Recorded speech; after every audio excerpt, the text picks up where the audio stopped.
ಮುಂಚೂಣಿಯಲ್ಲಿದ್ದಾರೆ, ಇವರನ್ನು ಯಾಕೆ ಕರೆಸಿ ಮಾತಾಡ್ತಿಲ್ಲ, ನಮ್ಮನ್ನು ಯಾಕೆ ಕರೆಸಿ ಮಾತಾಡ್ತಿಲ್ಲ, ನಾವು ರೆಡಿ ಇದ್ದೀವಿ ಅಂತೇಳಿ.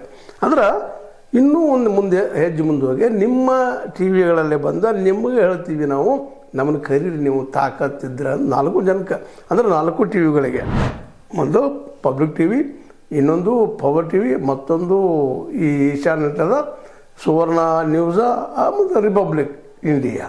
ಇವು 4 ಏನಪ್ಪ ಅಂತಂದ್ರೆ ದಿಶಾಬುಲ್ ಮಾಡ್ತಾ ಇದ್ದಾವೆ, ದಾರಿ ತಪ್ಪಿಸ್ತಾ ಇದ್ದಾವೆ. ಮಂದಿ ಎಷ್ಟು ದಿವಸ ಮುಚ್ಚಿಟ್ಟರು ಅದನ್ನು ನೀವು ದಾರಿ ತಪ್ಪಿಸಿದ್ರು ಒಂದಿನ ಸತ್ಯ ಹೊರಗೆ ಬರ್ತದೆ ಅನ್ನೋ ಮಾತನ್ನು ಸ್ಪಷ್ಟವಾಗಿ ಹೇಳ್ತಾ ಇದ್ದಾರೆ.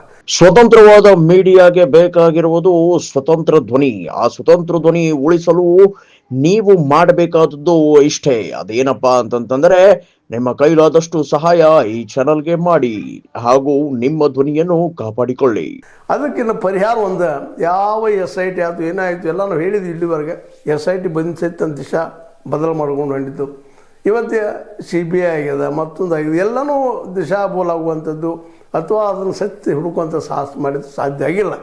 ಈಗಿರೋದು ಒಂದೇ, ಇನ್ನು ಜನಾಂದೋಲನ, ಜನರಿಗೆ ಎಬ್ಬಿಸುವಂಥದ್ದು, ಜನಾಂದೋಲನ ಮೂಲಕ ಈ ಒಂದು ಸತ್ಯ ಹೊರಗೆ ಹಾಕೋದು ಅನ್ನುವಂಥ ಮಟ್ಟಕ್ಕೆ ದಿನೇಶ್ ಗಾಣಿಗ ಅವರು ತಮ್ಮ ವಾದವನ್ನು ಮಂಡಿಸ್ತಾ ಇದ್ದಾರೆ. ಅಂದ್ರೆ ನಾವು ಜನರ ಮಧ್ಯೆಲ್ಲ ಹೋಗ್ತೀವಿ, ಜನರ ಮುಖಾಂತರ ಇದನ್ನು ಹೋರಾಟ ಮಾಡಿಸ್ತೀವಿ, ಮಾಡಿಸಿ ಇದನ್ನು ನಾವು ಸತ್ಯ ಹೊರ ಹಾಕಿಸ್ತೀವಿ ಅನ್ನುವಂಥ ಮಾತನ್ನು